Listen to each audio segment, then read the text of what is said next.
cracking boat. There's a lot of bow, which is really nice, and it's quite comforting when you're going into a big feature. The stern you feel like is always in play, so speed helps. It's not tippy, but it's not like super stable, which is a good thing because it allows it to move around more. And yeah, it's good fun. It's good fun. It feels like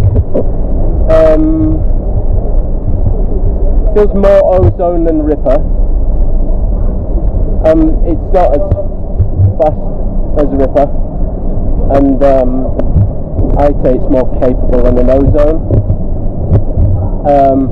Ripper 2 can feel a bit sort of slow to move about a bit, but not really. I would take the Ripper over this, but that's not to say it's not a great boat, just my paddling style probably suits the Ripper more than this. But yeah, great boat. Well done, Piranha. Sizing is super, by the way. I'm like medium, and this is a 242, which is the medium boat, and it fits like a glove. So yeah, well done.